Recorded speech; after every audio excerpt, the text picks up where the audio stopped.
Selamat pagi anak-anak semua kelas 7. Salam sehat Ibu sampaikan pada pagi hari ini. Materi kali ini kita masuk pada kegiatan produksi. Minggu lalu kita sudah mempelajari soal kegiatan ekonomi, lalu motif ekonomi dan prinsip ekonomi. Nah, sekarang kita masuk pada kegiatan ekonomi. Pada dasarnya, kegiatan ekonomi dari aktivitas yang dilakukan oleh manusia itu, coba kamu lihat, dari semua aktivitas yang dilakukan oleh manusia itu, pada dasarnya ada 3 kegiatan. Ada kegiatan produksi, lihat di situ ada menanam padi, ada gambar memanen padi, itu tergolong pada kegiatan produksi. Kenapa? Karena dia kegiatannya menghasilkan padi, menghasilkan beras.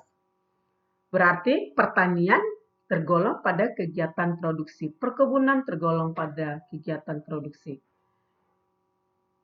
Kemudian contoh kegiatan distribusi, lihat di situ.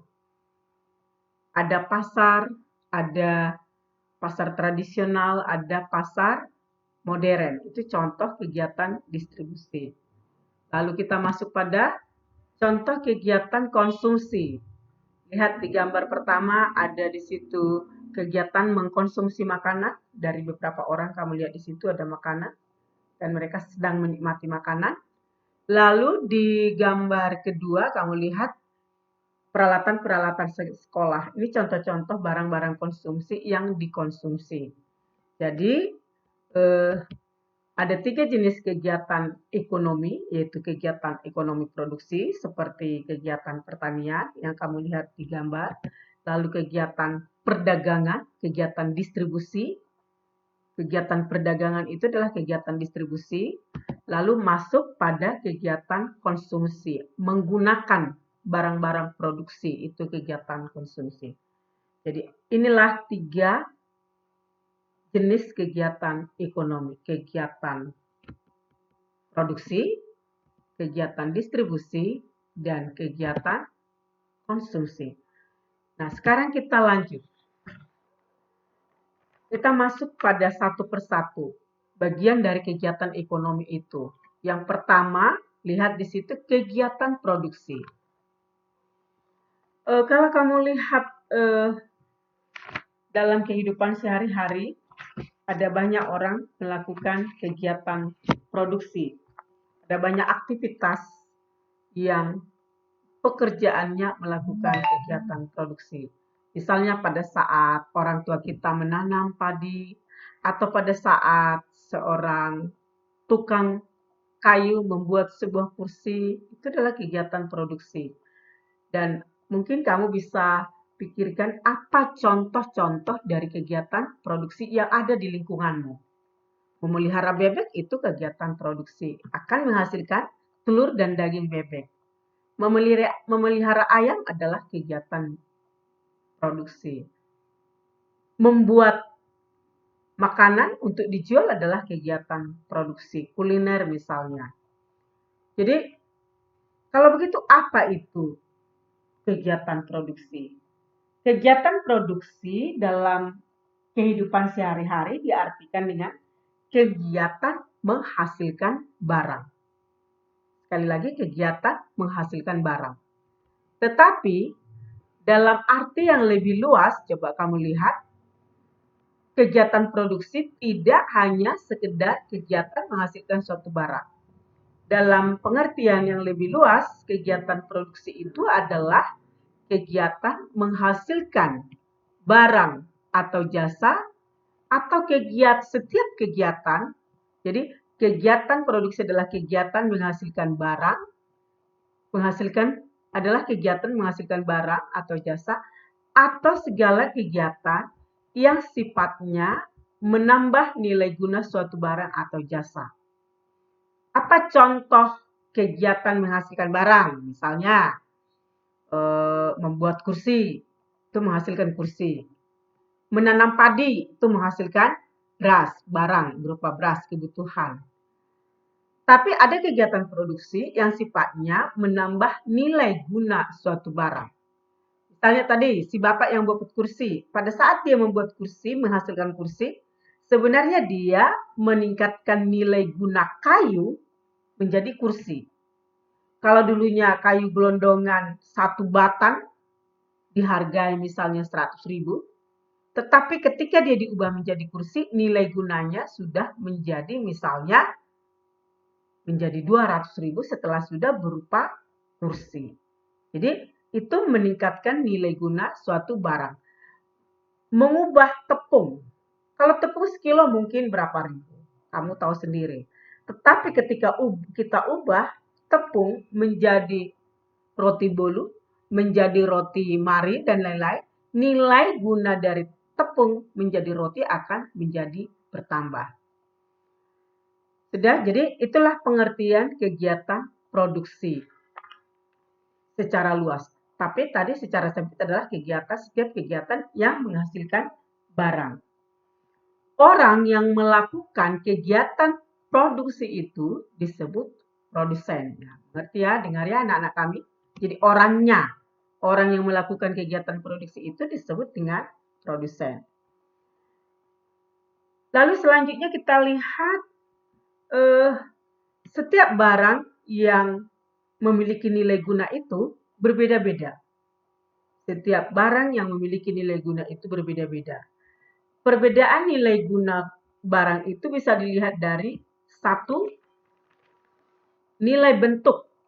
Lihat di bukumu, disebut bahasa asingnya form utility.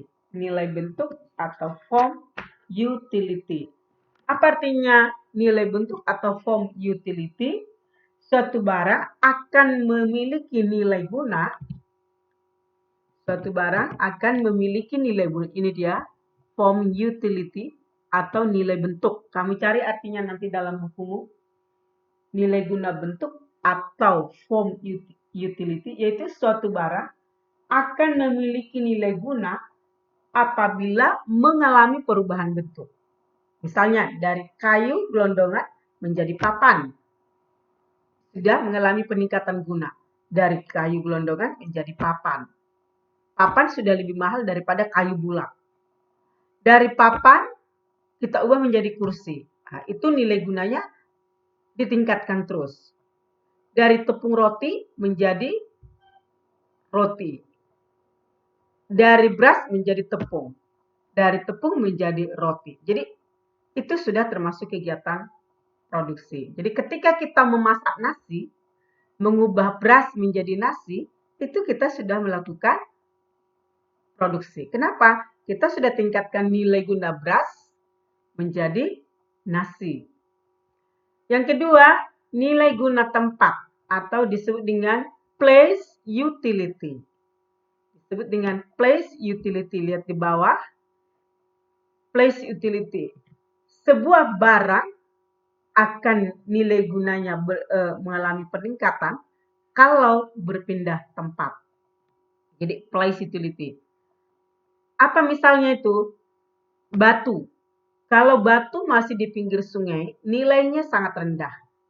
Tapi ketika batu atau pasir dipindahkan dari pinggir sungai ke tempat-tempat bangunan, maka nilai batu dan pasir itu akan bertambah. To place utility. Coba kamu cari contoh-contoh lainnya. Apa kira-kira benda atau barang yang kegunaannya meningkat ketika dia dipindah tempatkan. Yang ketiga, nilai guna waktu. Time utility. Ada benda-benda tersebut atau barang-barang kebutuhan kita itu berguna pada saat waktu-waktu tertentu. Time utility. Contoh, pohon Natal akan berguna pada saat kita merayakan Natal. Mungkin setahun kemudian setelah selesai Natal kita simpan supaya dipakai lagi tahun depan. Apalagi contohnya payung. Payung nilai gunanya kalau musim lagi hujan. Apalagi misalnya pupuk pada musim panen, nilai gunanya akan meningkat. Yang keempat adalah nilai guna kepemilikan. ownership utility. Nilai guna kepemilikan atau ownership utility. Mesin jahit dimiliki oleh si pemilik toko hanya sebagai barang untuk dijual. Tetapi nilai mesin jahit akan lebih berguna kalau sudah sampai ke tangan si tukang jahit. Kamu bayangkan, apalagi contoh-contoh lainnya. Jadi nilai guna kepemilikan. Ketika dia berpindah kepemilikan, sesuatu benda itu lebih berguna kalau sampai pada orang yang tepat untuk menggunakan benda tersebut. Nah, itulah nilai guna barang atau nilai barang yang diproduksi. Orang atau lembaga yang menghasilkan barang atau menambah kegunaan barang itu, orang yang menghasilkan barang atau yang menambah nilai kegunaan barang itu disebut tadi di awal kita sebut adalah produsen. Jadi produsen itu artinya orang yang melakukan kegiatan produksi. Boleh perorangan, boleh juga beberapa orang atau boleh dalam bentuk perusahaan. Nah, si produsen dalam melakukan kegiatan produksi, lihat kursor Ibu, si produsen dalam melakukan kegiatan produksi, produsen harus mengingat 3 hal. Apa yang 3 hal itu? Coba lihat anak-anak kami, kursor Ibu. Ada kata what dalam bahasa Inggris, pasti kamu tahu apa itu. What, how, dan whom. Ketika seorang produsen mau memproduksi atau menghasilkan suatu barang, maka di pikirannya harus muncul kata what. Apa yang mau dibuat? Apa yang mau dikerjakan? Jadi, apa yang mau diproduksi? Bahan-bahan apa yang diperlukan? Ya. Barang-barang produksikah atau barang-barang konsumsi? Jadi, ketika mau memulai usaha, harus bertanya what dalam pikirannya. Apa yang mau diperbuat? Produksi apa yang mau dihasilkan? Lalu yang kedua, si produsen terus harus berpikir how. Bagaimana membuat produksi tersebut? Alat-alat apa yang dipergunakan? How. Lalu pertanyaan ketiga adalah whom, untuk siapa? Kalau sudah diproduksi nanti misalnya, kepada siapa untuk barang-barang itu dipasarkan?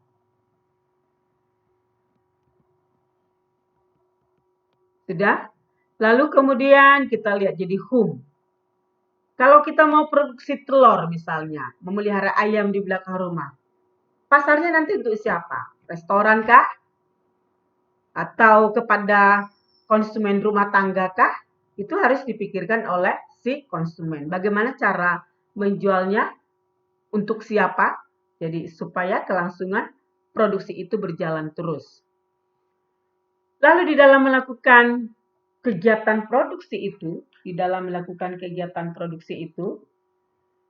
si produsen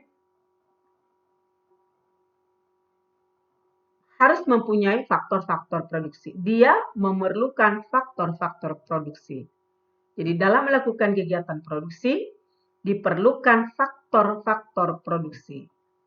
Dalam hal ini ada 4 faktor produksi. Yaitu faktor produksi alam, lihat kursornya, faktor produksi tenaga kerja, faktor produksi modal, dan faktor produksi kewirausahaan. Jadi dalam memproduksi sebuah produksi, keempat faktor ini diperlukan. Kalau zaman dulu mungkin faktor produksi alam, misalnya mangga tumbuh di belakang di sebuah tempat, dengan faktor produksi tenaga kerja, lalu kita manjat, kita sudah bisa menghasilkan mangga. Itu zaman dulu. Tapi untuk zaman sekarang harus dilengkapi dengan faktor produksi modal dan faktor produksi kewirausahaan. Apa contoh-contoh faktor produksi alam misalnya yang diperlukan dalam sebuah produksi? Misalnya tanah. Tanah adalah faktor produksi alam. Tanah tempat berdirinya usaha. Nah, itu contohnya. Apalagi contoh-contoh produksi alam? Hutan. Hutan merupakan disediakan oleh alam, maka termasuk faktor produksi alam. Jadi hutan itu menghasilkan bahan mentah berupa kayu, berupa rotan, berupa dama, bahan-bahan untuk kegiatan produksi. Itu faktor alam. Lalu berikutnya barang-barang tambang adalah contoh-contoh faktor produksi alam. Dia disiapkan oleh alam. Lalu terakhir air. Air juga tergolong faktor produksi alam. Udara juga termasuk faktor produksi alam. Yang ketiga adalah faktor produksi tenaga kerja. Di dalam melakukan sebuah produksi harus ada yang mengerjakan. Itulah sebenarnya tenaga kerja. Jadi tenaga kerja adalah sumber daya manusia yang dapat digunakan. Sumber daya manusia yang dapat digunakan kemampuannya untuk proses produksi. Jadi sumber daya manusia, tenaga kerja adalah sumber daya manusia yang dapat dipergunakan kemampuannya untuk melakukan kegiatan produksi. Nah, tenaga kerja itu dibeda-bedakan lagi. Nih, lihat tenaga kerja dibeda-bedakan lagi. Ada tenaga kerja terdidik jika dia memperoleh kemampuan itu lewat pendidikan. Disebut dia tenaga kerja terdidik. Tidak boleh orang yang tidak mengikuti proses pendidikan itu tidak bisa mengerjakan pekerjaan itu. Itu namanya tenaga kerja terdidik. Contohnya misalnya siapa? Dokter, guru, konsultan, lawyer atau pengacara. Jadi mereka disebut tenaga kerja terdidik. Kemudian ada lagi tenaga kerja terlatih, yaitu tenaga kerja yang memiliki keterampilan yang terlatih. Sebelumnya dia mendapat pelatihan kerja atau dia kursus. Itu disebut dengan tenaga kerja terlatih atau trained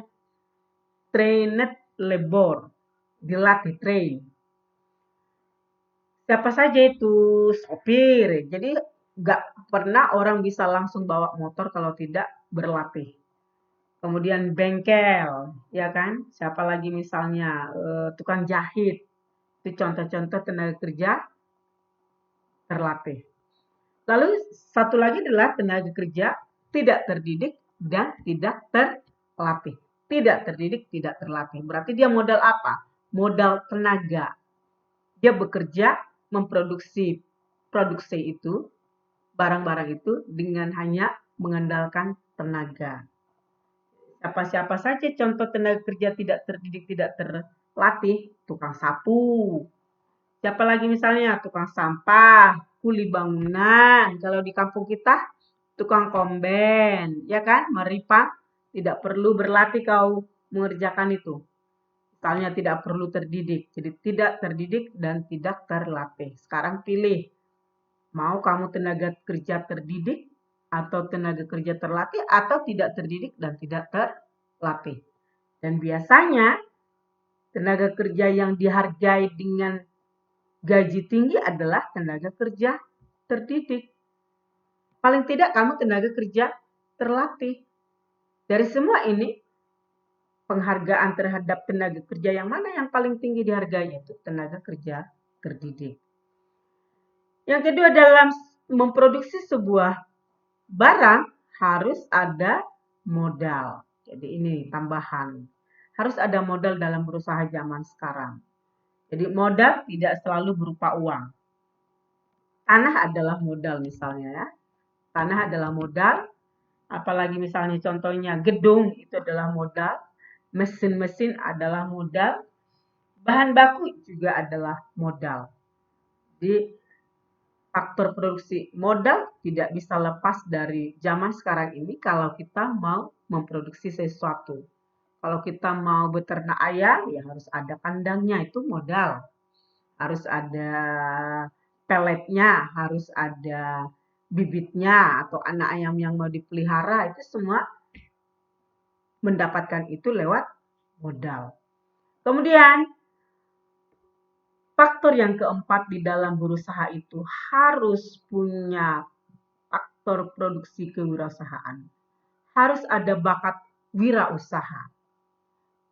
Faktor produksi kewirausahaan inilah yang menggabungkan faktor produksi alam, faktor produksi tenaga kerja, faktor produksi modal untuk menghasilkan barang tersebut. Dialah yang memanage faktor-faktor produksi itu bagaimana supaya menghasilkan seperti yang diharapkan. Mau kemana dipasarkan, barang-barang apa yang mau diproduksi, untuk siapa itu dibuat. Semua itu adalah keahlian yang dimiliki oleh seorang wirausahaan. Nah, itulah kegiatan produksi. Jadi, kegiatan ekonomi yang pertama adalah kegiatan ekonomi produksi. Nah, kelas 7 kita beralih sekarang ke kegiatan ekonomi yang kedua, yaitu kegiatan distribusi. Siapa-siapa contohnya pelaku distribusi ini? Distribusi itu artinya menyalurkan. Apa yang disalurkan? Kegiatan distribusi itu apa? Kegiatan untuk menyalurkan, lihat kursor Ibu. Kegiatan distribusi adalah kegiatan untuk menyalurkan barang atau jasa dari si produsen kepada si konsumen. Jadi, mereka membeli dari si produsen, lalu mereka menjual kepada orang-orang yang membutuhkan, itulah yang disebut dengan konsumen. Nah, kemudian kita lihat kegiatan distribusi ini boleh dilakukan oleh perorangan, boleh dilakukan oleh beberapa orang, atau boleh dilakukan oleh perusahaan. Tujuan distribusi, apa saja tujuan distribusi dilakukan? Apa tujuan distribusi itu? Yang pertama, menyalurkan barang dari si penghasil kepada si konsumen, kepada yang memerlukan. Yang kedua, tujuan distribusi itu adalah untuk supaya produksi itu lebih berguna bagi masyarakat. Kalau tetap di pabrik, bisa-bisa nanti hasil produksinya dibusuk. Jadi harus cepat-cepat dibawa oleh si distributor. Orang yang menyalurkan itu disebut distributor. Si distributor harus cepat-cepat menyalurkan kepada si konsumen. Kemudian kebutuhan masyarakat akan barang dan jasa menjadi terpenuhi. Pada saat musim mau sekolah, kita perlu sepatu. Sepatu ada. Kenapa? Karena jasa dari si distributor. Coba kalau sepatu tidak ada, tas tidak ada, pasti kita menjadi kerepotan. Kemudian yang keempat adalah agar kontinuitas produksi terjamin. Kalau barang-barang tidak segera didistribusikan, maka uang tidak masuk ke perusahaan. Jadi harus dijual kepada si distributor, uang masuk dari si distributor, lalu perusahaan bisa beli bahan baku, maka perusahaan bisa jalan terus. Itulah kegiatan ekonomi distribusi. Nah, kegiatan distribusi ini juga ada kegiatan distribusi langsung, yaitu jika si penghasil, si produsen langsung menjual barang produksinya kepada si konsumen. Itu namanya distribusi langsung. Produsen langsung kepada si konsumen. Kalau kita buat pecal, lalu kita sendiri yang menjual, itu namanya distribusi langsung. Kita yang buat misalnya kerupuk, kita yang buat di rumah, kita menjual langsung. Itu namanya distribusi langsung. Kita buat es lilin di rumah, lalu kita salurkan sendiri, distribusi langsung. Ada distribusi semi langsung, yaitu sistem distribusi dari produsen kepada konsumen melalui perdagangan perantara. Jadi, si produsen menyalurkan kepada si agen. Lalu si agen menyalurkan kepada si konsumen. Jadi dia penyalur khusus. Ada agennya khusus seperti pupuk. Pupuk itu adalah distribusi semi langsung. Ada agen-agen yang menjual pupuk tersebut. Lalu ada distribusi tidak langsung adalah sistem distribusi dari produsen kepada konsumen melalui agen, grosir, pedagang kecil yang bertindak sebagai pedagang perantara. Mereka sebagai pengecer, ada sebagai grosir. Nah, itulah bentuk-bentuk daripada distribusi. distribusi. Jadi ada distribusi langsung, ada distribusi semi langsung, ada distribusi tidak langsung. Lalu anak-anak kami, kita masuk pada kegiatan ekonomi yang ketiga, yaitu kegiatan konsumsi. Kegiatan konsumsi itu apa? Kegiatan menggunakan barang-barang, hasil produksi. Apa tujuan kegiatan konsumsi? Adalah untuk memenuhi kebutuhan sehari-hari. Nah, kalau begitu apa itu kegiatan konsumsi? Coba kamu lihat di situ. Kegiatan konsumsi adalah kegiatan memakai. Kegiatan konsumsi adalah kegiatan memakai, menggunakan, atau menghabiskan kegunaan setiap barang, baik secara berangsur-angsur maupun sekaligus habis. Kegiatan memakai, menggunakan, atau menghabiskan kegunaan setiap barang, baik secara berangsur-angsur maupun sekaligus habis. Apa yang barang-barang kebutuhan kita yang berangsur-angsur habis? Pelan-pelan dia akan rusak. Kursi, lemari, TV, itu berangsur-angsur. Ada yang sekaligus habis, misalnya minuman, es krim, bensin untuk bahan bakar motor kita misalnya. Itu barang yang sekaligus habis. Jadi kegiatan konsumsi adalah kegiatan memakai, menggunakan, atau menghabiskan kegunaan setiap barang, baik yang secara berangsur-angsur maupun sekaligus habis. Kalau begitu, siapa sajakah pelaku kegiatan konsumsi itu? Pelaku kegiatan konsumsi itu ya ada 3 jenis, yaitu rumah tangga, keluarga. Jadi rumah tangga keluarga adalah salah satu contoh dari pelaku kegiatan ekonomi konsumsi. Jadi keluarga itu adalah terdiri dari ayah, ibu, dan anak-anak yang diikat oleh hubungan darah. Kegiatan rumah tangga keluarga, konsumsi keluarga dilakukan untuk memenuhi kebutuhan keluarga. Masing-masing anggota keluarga pun masing-masing kebutuhannya berbeda, sepatunya berbeda, misalnya tasnya berbeda sesuai dengan selera masing-masing. Jadi ada juga faktor yang mempengaruhi konsumsi. Apa saja yang mempengaruhi konsumsi dalam kehidupan kita sehari-hari? Misalnya ada selera, misalnya rumah tangga A seleranya berbeda dengan rumah tangga B. Lalu tingkat pendapatan juga mempengaruhi konsumsi. Kalau pendapatannya tinggi, mungkin konsumsinya akan berbeda dengan konsumsi keluarga yang pendapatannya pas-pasan. Selain pendapatan, apalagi misalnya tadi selera sudah, pendapatan sudah, jumlah keluarga. Kalau keluarganya banyak, ya konsumsinya pasti banyak dibanding dengan keluarganya yang kecil. Lalu siapa lagi pelaku kegiatan konsumsi? Itu rumah tangga perusahaan.